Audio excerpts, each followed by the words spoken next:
भाजपा विधायक उषा ठाकुर ने कांग्रेस नेता मीनाक्षी नटराजन के नामांकन निरस्त होने के मामले में कांग्रेस पर तीखा हमला बोला है।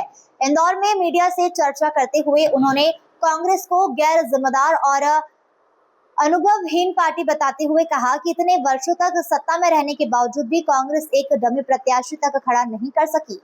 दरअसल भाजपा प्रदेश प्रवक्ता उषा ठाकुर ने कहा कि कांग्रेस का मीनाक्षी नटराजन के नामांकन निरस्त होने के लिए भाजपा पर आरोप लगाना पूरी तरीके से निराधार है।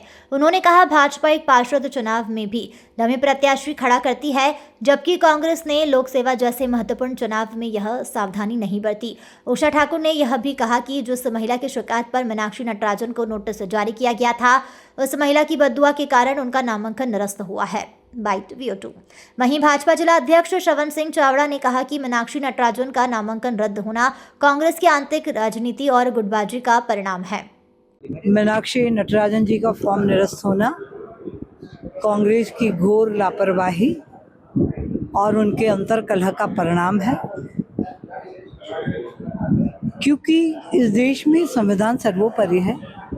सुप्रीम कोर्ट ने भी अभी धारा 329B का हवाला देकर उनकी सुनवाई को निरस्त किया है। वो खुद वकील हैं, महिला हैं और इतने लंबे समय से देश का नेतृत्व कर रही है। इतनी सजगता तो उनमें होना चाहिए कि अपना फॉर्म वो ठीक प्रकार से भर सकें। उनके विधि विशेषज्ञ जो नामी गिरामी सारे कांग्रेस पक्ष में हैं, वो सब फॉर्म के देखने वाले फिर भी लापरवाही कैसे हो गई। मीनाक्षी जी स्वयं, भाई आपके भी संज्ञान में था कि मुझे नोटिस है, तेलंगाना में एक महिला के साथ वो न्याय ही नहीं कर पाए। मैं तो कहूँ आम नागरिक को न्याय देने के लिए ही राजनीतिक दल, संविधान और संवैधानिक प्रक्रियाएं हैं। उस महिला को न्याय दिलाना चाहिए था, बजाय उसके उन्होंने कांग्रेस के नेता शिव कुमार का संरक्षण किया और उसके साथ अत्याचार होने दिया। मुझे तो लगता है कहीं न कहीं उस का दंड ही परमात्मा ने इनको दिया और आज इनका फॉर्म ही निरस्त हो गया। दीदी, इसके अंदर आपने देखा है कांग्रेस तो पूरी के पूरे बीजेपी पे उंगली उठा रही है। ये देखा वो प्रदर्शन कर रही है, सब कुछ कर रही है। राजू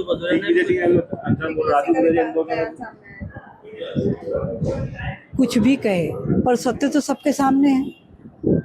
ये देश लोकतांत्रिक व्यवस्थाओं से चलता है।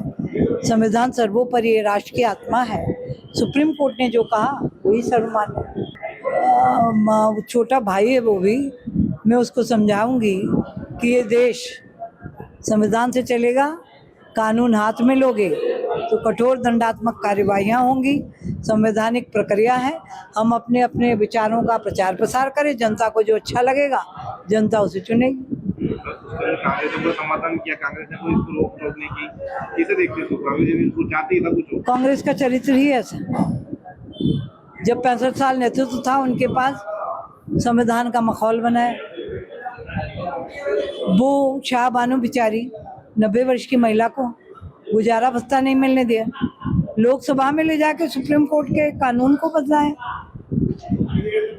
कभी सच्चर कमेटी लाते हैं, कभी लक्षित हिंसा लाते हैं। इनका काम ही है देश की एकता अखंडता को तार तार करना और संविधान का सम्मान कभी भी नहीं करना। ये इनके स्वभाव में बस गया है।